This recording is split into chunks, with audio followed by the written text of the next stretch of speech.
I've reviewed a lot of Teslas before, but I've never reviewed a driver's ed car. And today we have an actual Tesla driver's ed car that's been in operation for years and years.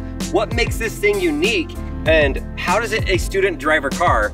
We're gonna take a look inside because there are some things that are uniquely set up for this car that are different than any other Tesla that you've seen. And I think, what a perfect car to be a driver's ed car. When you have a student that's here driving, you have the instructor sitting in this seat. He needs to be able to control the car. You've got the accelerator pedal, you have the brake pedal down there on the driver's side, but then on this side, it is retrofitted with this driving contraption. These two cables are run, why are they blowing this right now? Around and across and down through up into here. I love that the name of this company that does this is GiveThemABrake.com. The first thing that I want to do, try driving it from the passenger seat without a student in it. I put my foot on the brake over here. I have a brake pedal, I have a gas pedal. Let's be safe and put my seatbelt on. Obviously I don't have a steering wheel, so if I did want to drive it, I come over here, I put it into drive, and then see ya. Oh, that's neutral. I put it into, so I come over here, I put it into drive, see ya. Oh, what's happening? It doesn't want to go see ya. Vehicle automatically parked to prevent rollaway. Maybe the problem is this seat still has a sensor in it and it won't drive unless somebody's sitting inside of here. Leslie's gonna put her feet right here with her little bunny slippers. I didn't know we were filming. And then I'm gonna put it into drive. Okay. We're in drive. Now, I'm in charge of the steering wheel. Oh. There we go, that was the problem. We are driving. Leslie's feet, look at her feet. They are not doing anything right now, but it's working. No, you're not allowed to drive. Don't you dare touch my car. I'm sorry. You're just a butt right now. You're only a butt in the seat. Okay. Put your feet up. Put them Indian style. There we go. I don't know if you're supposed to see that. Lean it back. There we go. There we go. I stepped on it a little bit more. We're really driving now.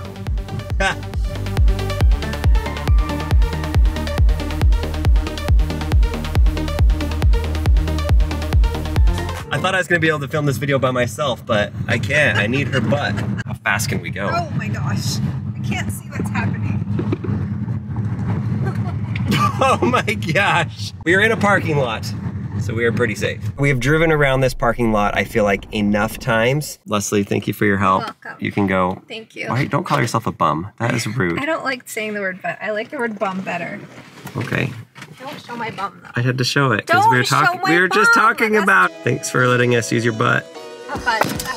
This is a 2013 Model S. It is a 60 kilowatt battery. It has 136,000 miles. 2 rear view mirrors, one for the instructor, one for the driver. Totally makes sense. We also have this security camera right here. It's a dash cam. It has a camera on the front and also looking back at the driver. There is not a dash camera on this side. Now you got to think about it. The instructor is driving around your 15-year-old kids that are learning how to drive, and a lot of the lessons that are done inside of here or the tests are like 2 hours long. I mean, it's a long time that you're driving inside of here. So I think most parents would agree it's probably better that we don't have footage of their kids for hours and hours in the car. It is good to have an internal camera of the vehicle, but it's just on the instructor. One of the things that I absolutely love about the older Tesla Model S is that they wanted it to be as luxury and premium as possible. And then over the years, Elon and team has done the most that they can to make this super efficient and cost effective so they can bring the cost down. For example, this has this third-party stock on here. And as you know from some of the videos I've done recently with the Cybertruck and the new Model 3, and even the Model S and the X have done away with the driver stock. And you do it on the screen, that actually saves money and it passes the cost on to the actual purchaser. But one of the things that I love about it is they used to have these sunroofs. That's right. We got a sunroof right here on this car. They don't make them like this anymore with Tesla. I loved it in the very first Tesla that I had. We had a sunroof and it is super cool. I really like the sunroofs. I think it'd be a great play. The other unique thing about this car that you don't see on most Teslas is safety comes first, especially with a driver's education driver when you have novice drivers that are learning to drive. So in the front trunk, there's something very unique. Student driver, Boom, we've got a lot of tools in here. This is a air compressor jack right there. We've got some fuses in case anything goes wrong with the car.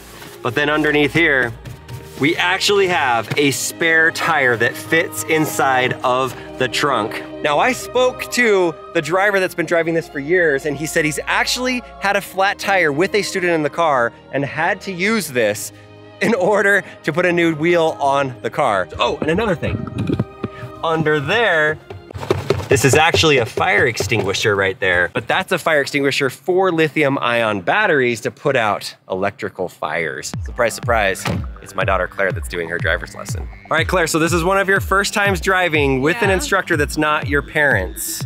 Are you nervous at all? No, I'm excited because then they actually know how to drive good. Wait, what? I don't know how to drive good? Maybe I don't teach you the fundamentals as well as a teacher. Yeah. So that makes sense. How do you feel about driving a Tesla for your driver's ed car? I'm excited because it's like just like the one that we have at the house. So I have like a little bit more practice with it, so it should be good. If you were lucky enough to actually get a car to be able to drive as a 16-year-old, which most kids don't get to do, would you want a gas car or an electric car? I'd probably want an electric one or some type of hybrid because then it's like not as much for gas maintenance. Yeah, you don't want to spend money in gas. Okay, go ahead and hop in the car, and then your instructor will be here shortly and we'll take you on a drive. So, okay. Good luck, be safe. Dad. Don't do anything dumb. Okay. Adjust the seat, put your seatbelt on. I know how to do that. Watch out for everybody, be a defensive driver. Okay. Use your blinker. Okay, bye, Bye. Dad. Okay, oh, she's leaving. Goodbye. Goodbye, Claire. One of the things I think is interesting that the instructor told me, people that don't like electric cars really don't like electric cars. And so they drive a little bit aggressively around a Tesla. But whenever he has the student driver magnets or stickers on there, it's like 3 or 5-fold. It's the worst. Like people are right up on your bumper. They're honking at you. They're driving aggressive. They're like making fun of you. I don't really get it. Like this is a 15-year-old that's stressed out enough, driving with somebody that they just met, nervous that they're gonna do something wrong. And then people just go pull up and are complete jerks and aggressive drivers and honking and trying to throw off the student driver. It's not cool, it's not nice, so people be nice. Don't do that. When you see a student driver, how about not right on their bumper? How about give them space? Don't honk at them when they haven't turned right or left appropriately at the stoplight. They know, they have an instructor in there. Just chill out, people, all right? Be nice. All right, all done. The car doesn't look like you hit anything. No. What did you learn today? I learned how to park today. That was good.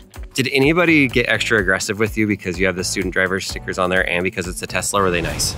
Someone threw their hand up and was like kind of bugged, but it wasn't too bad. What were you doing to make them bugged, or were you doing nothing? I was just driving. Who was better teacher of parking, me or He was. your teacher? My teacher was. Your teacher. 100%. Yeah. Oh man, is there anything that I taught you about driving that you were like, man, I'm glad I learned that? Not really. Oh well. Yeah. Well, that's why we pay for professionals. Remember when I tried to teach you how to park, but you're like, I can't do it, I'm not gonna park there. Oh yeah, that was a while ago. Yeah, that was a long time ago. She has driven the car so much, like on her own. She's learned a lot, but now professional teacher with a Tesla. I mean, in my mind, the teacher has more credibility just because of their choice in cars. The coolest driver's ed car ever, this Tesla car. I hope you guys liked seeing it. It was really fun to be a little kid and sit in the passenger seat and drive around and make butt jokes to Leslie. Leslie, sorry about making the butt jokes, but I really did appreciate that you were there because I wouldn't have been able to drive the car at all. So, all right, that's it. Cool. Good job, Claire. Also interesting thing, this is back at the teacher's house. He has another Tesla that is part of his driver's ed fleet, and you can tell that it is not in commission right now. Like he's got a bunch of stuff going on with it. One of the modules is low, he's done the diagnostics, and so rather than spend $10,000 to $15,000 on an entirely new battery pack, he has jacked this thing up right here, and he's going to order the module for like $1,000, $1,200 on eBay, take out the entire battery pack, replace the one that's struggling, and then put it all back in, do it yourself. I mean, this guy is like jerry-rig everything for student ed drivers. Like, he's just fixing it himself. That's pretty awesome. Look at the brake calipers on this. They're yellow. That's cool. Those are kind of fancy, actually. Crisscross applesauce.